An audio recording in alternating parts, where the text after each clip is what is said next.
another week, another demo. Yeah, I decided finally to just say, fuck it, we're doing the line just for you, Imrich. Anyway, today's demo is, I think a fun one is the best way to put it. I decided I'd kind of do a week of Ancient. I released that Hobbit video. If you haven't seen it, watch it. It's a banger. But I watched another Ancient demo of a game I've really enjoyed, and it was this one. It's Maden against G2. And he was already on my radar before this specific performance, but if seeing this didn't immediately make you think, wow, this guy's for real, then I don't know what's wrong with you. But of course, with this timing, he's just been signed for Ence, and now Ence have a roster of ridiculous levels of stack. Some people have had question marks around who's going to play what role, but I don't really care. I just want to have fun watching this side, and Maden has been one of my favourite players to watch for a long time. So yeah, let's jump right into it and watch this demo. Alright, so this is a game I watched live a long time ago, but I've never had the pleasure of watching just Maden's POV. I'm not going to tell you the stat line that he ends up with, or any of the numbers. I'll save that to the end. But alright, let's see. We've got immediate Jag aggression. And he's got the dualies. Alright, come on.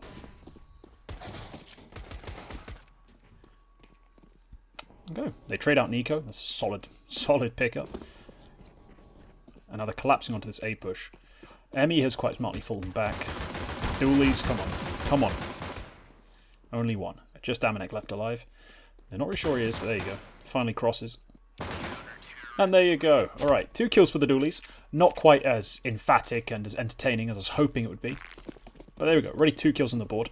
MP9 picked up. And are we going aggressive again? It's very common for teams to go quite aggressive round B. Deep molly flashed in. Spots Nico. And there's a kill on Nico. Oh my god, that's a chunky nade. Whew. Cleans up a couple more. That's a quad kill on the SMG. Wow, that naded a lot of damage though. Yeah, he did 213 damage with nades that round. That was massive. Okay, he's throwing that molly now. So one molly goes to the left of the smoke, one molly goes to the right.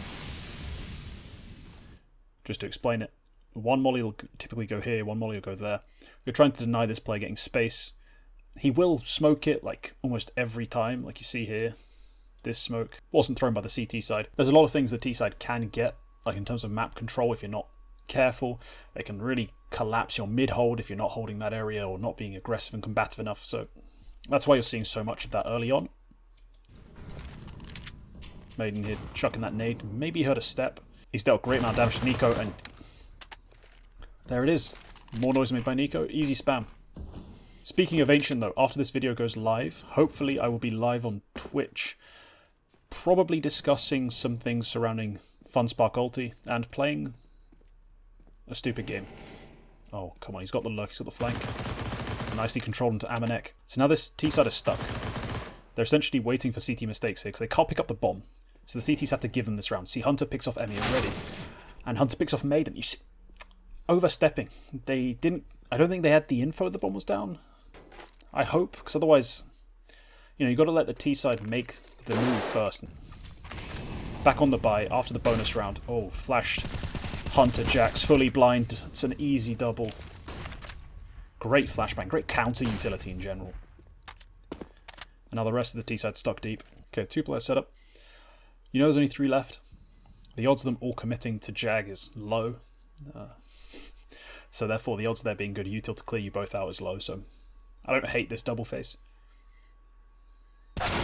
Oof. Oh. Right. Alright then, Nico. Alright, this time Maden play a bit further back, setting up Emmy for the frags. Emmy does pick the first up. G2 have forced into this round, so nothing to be trifled with. So yeah, now the aggression from Zen in mid has gotten them a lot of info.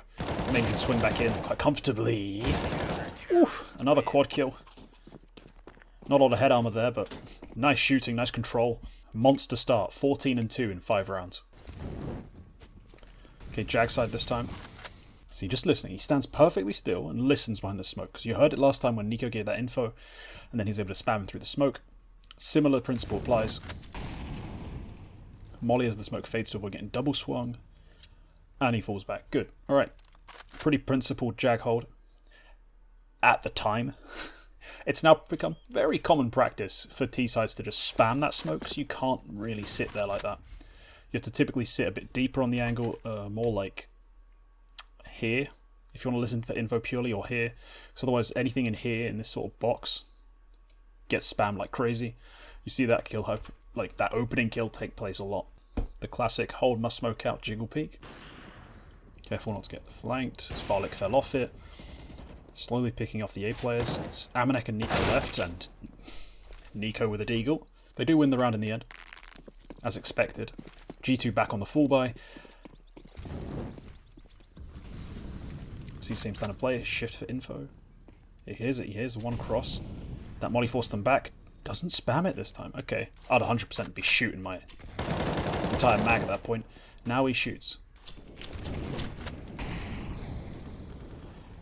Info back and forth accompanies the nades going back and forth, really.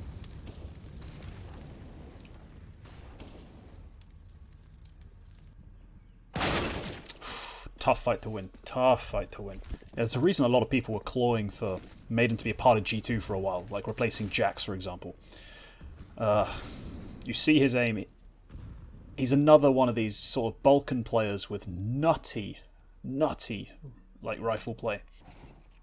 Ooh, Zen picks off Hunter trying to clear this donut. You see these smokes trying to deny that info, allow them to get a bit of space to walk in through for the CTs. Takes down Nexa. Ah, but the flank from Nico. Such a menace. As I mentioned in my Hobbit video, you know, about the modern lurker, how he's the pinnacle, like does a really good job of it on Ancient. Across all maps, overall, the modern lurker, you have to look to Nico, really. The way he finds openings, the way he takes space,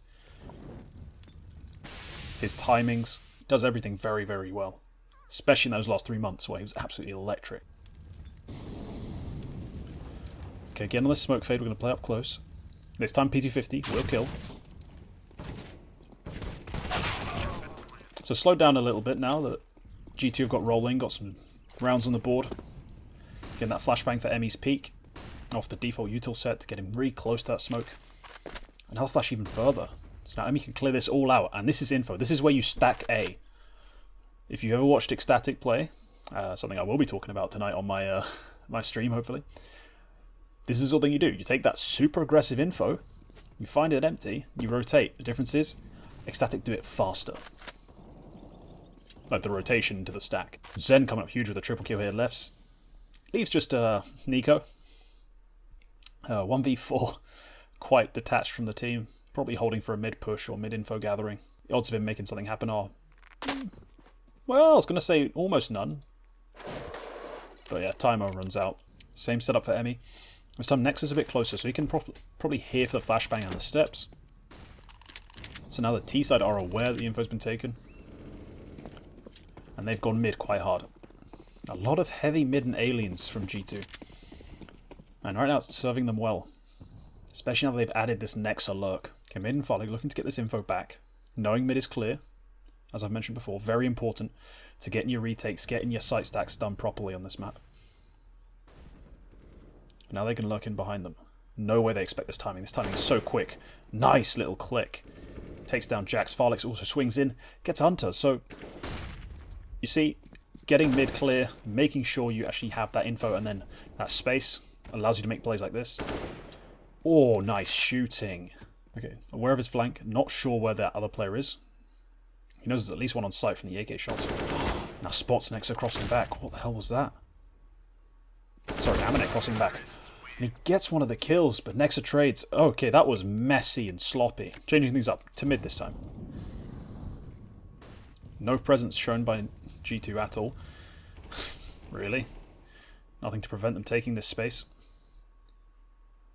And that boost. Oh, he gets spotted. No, he can't land the shot onto Hunter. Knowing he shouldn't have very long to land the shot, he just takes it quick. Now, Stiko's aggression has found him a lot of info, including the bomb. So they know this is not a complete B commit, because the bomb is in spawn and looking for Stiko. So again, re-aggressing for info. You'll see this endlessly on this map. Just teams, players, coming forward again. And Maden gets the kill onto Nico. Hunter trades. Constantly re-aggressing for info. Make sure the areas that should be clear are clear, and the areas that shouldn't be clear aren't. Realistically is the name of the game on Ancient when you're the CTs. Similar to Overpass in some senses, that the CTs can take a lot of initiative, but different in the sense that it's all very closed off, combative, and messy, compared to the Overpass wide open spaces. Big flash for the double. Farlig and Emmy. Not the two I'd want fighting, to be honest. Yeah, down goes Emmy.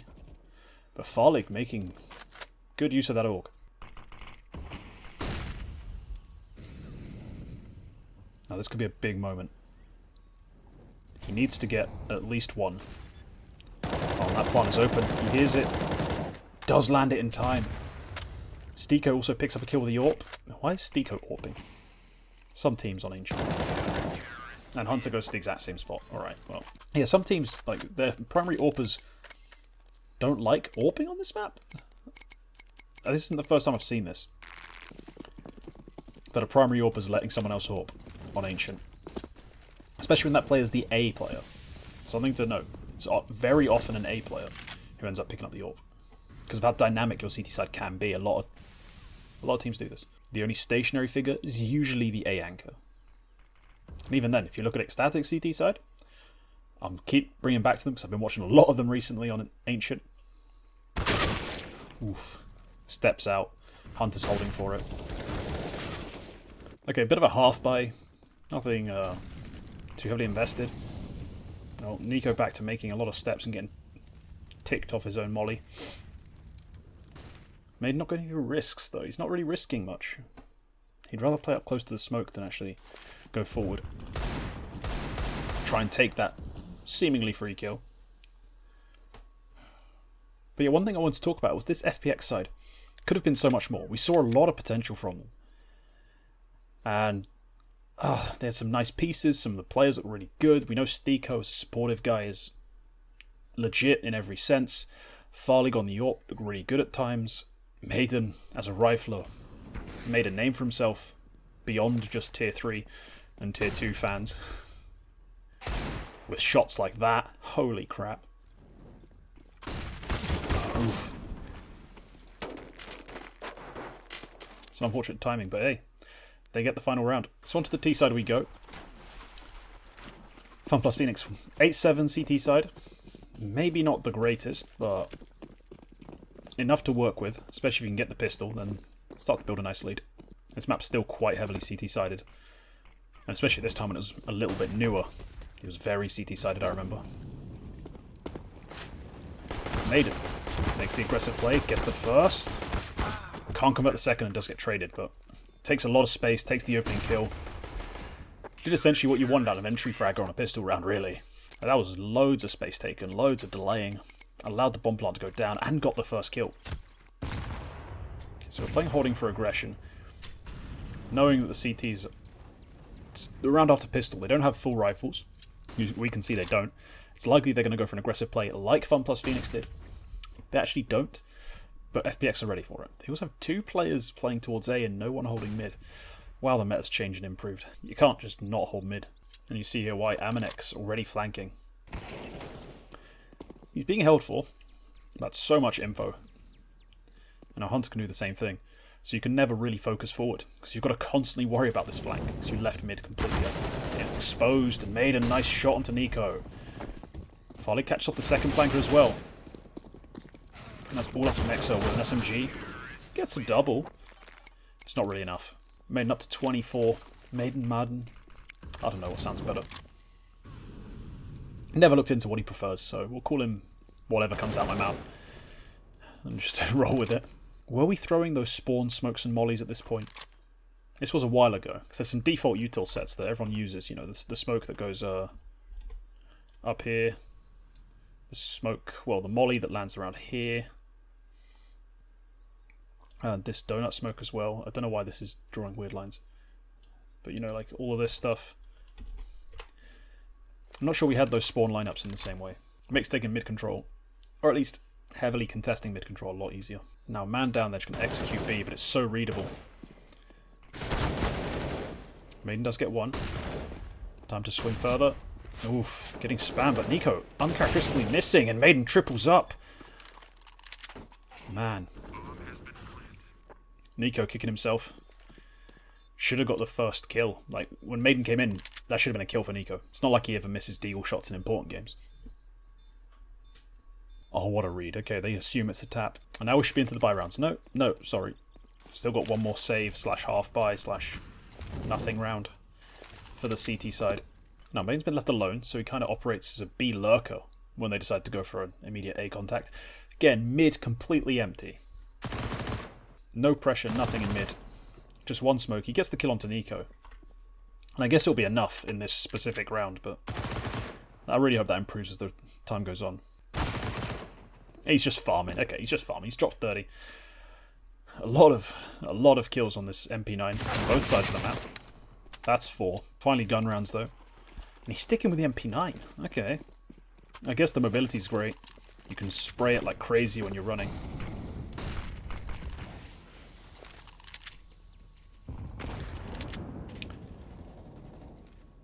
You see, so far G2 haven't really deployed much in terms of aggression at B. If that doesn't change, they are just going to get exec'd on and crushed in the B-bomb site, as happens to a lot of teams. The other way to go about it is to be aggressive Jag, but really the best way to play it is to be aggressive at both. Not all the time, but just throw it in fairly regularly.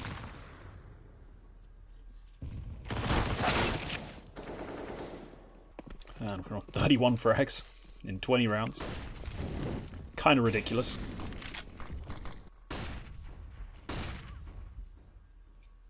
Now you hear those flashbangs. You don't hear steps, but you have to be aware that there could be some CT aggression from Jag. The smoke fades, and there's the first shot. Jax actually takes 2 before Maden trades him out. Takes out Hunter as well. Okay, good. Kind of recovered the situation. And the one round they have a mid lurker. Oof. Don't worry, I'm not going to talk about the mid lurker anyway. What a shot, Maden. Oh, that's filth. Go on, do it. Do it! There we go. You can't plan around that. You can't out-scheme that. That's just monster rifle play. Sure, wasn't a full buy in the same sense as a real round like this one, but beastly. Beastly from Maden. So he's got his little B default. Throws that early smoke to deny the info on the peaks. The nade behind it in case they're setting up to pop flash through the smoke. So he is being left kind of to hold for these maneuvers, like an aggressive mid play. It's not the Fun Plus Phoenix aren't aware they're giving away the mid space, it's just it's more ideal to never give it away so brazenly.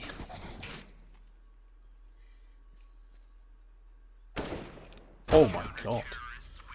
Sit down, Hunter. Sit down. Finally, a proper mid-round. Immediately gets picked off by the orb. Because there's no molly there. You need a molly here. Yeah, the way we play Ancient has definitely improved since it first came out. Okay, going for this little boost setup. Yep, something team spotted immediately was you could take a pretty favourable fight by boosting over this default smoke. Ah, see Jax now throws his smoke shorter, so this one you can't really boost over. And as it fades, he falls off. But it doesn't get punished. Right. What an awkward round. Ooh, Jax, nice double. Nice triple. Maden can't make anything happen. Back down to a deagle. Still very dangerous with this gun. The smoke counters the molly. Allows him to get up close. So that's the deeper ramp smoke that the CTs can throw in. It's the one you can boost over in this corner. Now his teammate made a lot of noise, Jag. Is he going to try and make something happen as the smoke fades? He does look for a fight, but there's none presented. Doesn't really extend into the bomb site. So he can't make anything happen. CT aggression finally? No, just info.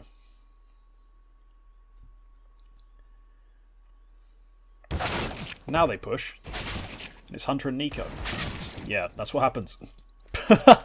That's what happens when Hunter and Nico go aggressive in places together. You get your heads ripped off. Sure, that time it was all Nico, but still. The alternative isn't much better. Oh my god, the util's been actually wild, but Farley no-scopes Jax. The hell even is that? Nico gets aggressive in response. And Maden doesn't chase him down. No mid player to cut off his retreat either, so Nico might get away with this one. T's now going to have to watch their backs the entire round. They have to take Jack super slowly. Timings are all thrown off because you don't have anyone to confirm that info. Right, now they know. Now they can come back. And the CTs have taken their time to get here. Spots that. Yes, gets the barrels first. Can't get the second. But now he knows where that AWP is. Spots the barrel. That's an easy second. All that's left is Nico. No idea where he is. Now you do. Takes down Emmy. Flash to try and challenge him. And Nico wins the fight. But finally, Stiko converts it. Nico still gets the tink, though. God, this guy's so dangerous. 39 frags. But your boy Maden. Kind of wild. Throws out his pretty default set of util. Give the presence, you know, kind of feign the control. Maybe they're going to wait for that default smoke that just landed right in front of them to fade. Ah, they're just going to go through it. That's what flashbangs are for anyway. Or they're going to go dry, because that smoke wasn't a smoke. I don't know what I saw. I saw a blue streak, you know, like land. I thought there was a smoke set in front of them, but apparently not. So he's been holding for this flank the entire round, since the blunt, really. But it's not actually coming here. It's a mainly temple retake. Now he's left with Farlig. They need to play off each other. Eliminate angles, and Amanek takes out Farlig immediately. Oh my god, Maden, no. Wow. Well played. It's not like he outread them, outpositioned them particularly well. He just hit a ridiculous headshot on the first. And Amanek was left in a pretty impossible situation that no one would ever bet on him to win. So 41 frags for Maden.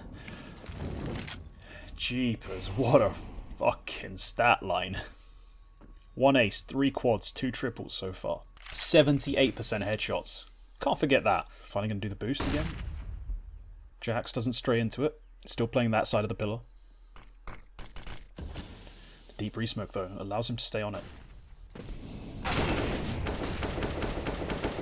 Ooh, takes a lot of damage from Nico. But Stiko's just caught 2 rotators, or 2 pushers, really. And now they have a lot of freedom to go back. Yeah, they're going to go back. Sorry for speeding through that, but I knew it was coming, and it bored me to not just go ahead. He's got the AWP, though. Farlig, yeah, Bogdan's Law and all that. Yeah, it's a free plant on A. Jackson, Nico, stick in B. It's wishful thinking at that point. Last player alive is Jax. He has no idea what's taken and what isn't.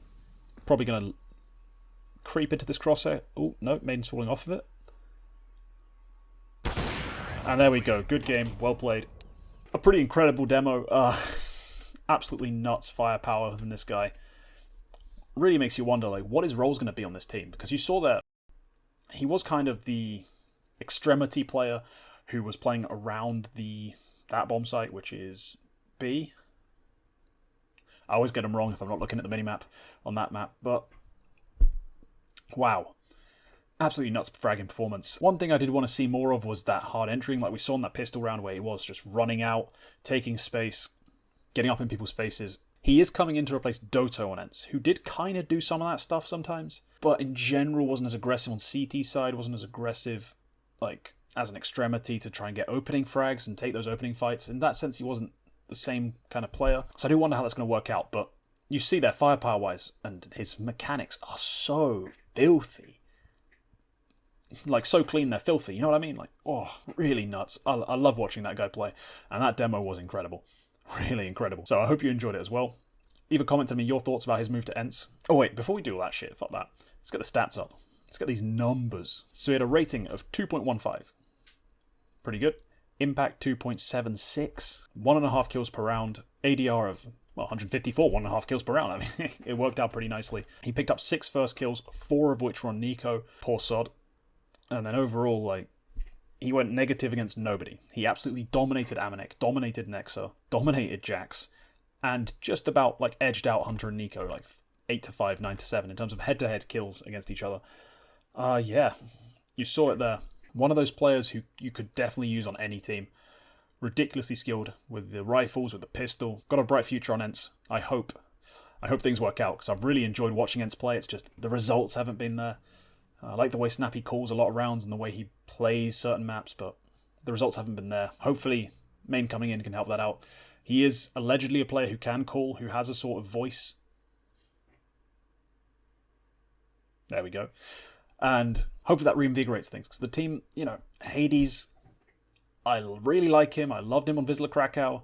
He got signed to Ence. I was like, sweet, moving up. And he's had some good moments, had some questionable like tournaments where I'm like, ugh, I really want to see a bit more out of him. Spinks has been pretty exceptional. And Diha has had some really good maps, some really good events. Like, I can't complain about Diha or Spinks too much. It's been just Hades on the AWP, not being able to get it rolling. Then maybe they need another voice for some of the comms and some of the calling, and maybe someone else who can be more assertive and self-sufficient, I guess, on both sides of the map. But hopefully that ends up being Maden. Hopefully this works out for this team, because, well, the top 15, top 10 already looks kind of stacked. Adding Ence into the mix as a more legit side would be awesome. Like, where does the competition even end? The quarterfinals of most events will be epic, let alone the grand finals. So, really excited to see this team play. Let me know in the comments your thoughts on Maden, this move to Ence. What kind of player you think he is? Leave a like if you enjoyed it, sub if you want to see more. Big shout out, of course, goes out to my top patrons, my elite contenders, Lagger15 and Excel. Thank you guys so much for your support. Yeah, that's all for this one. I'll see you in the next video. Goodbye.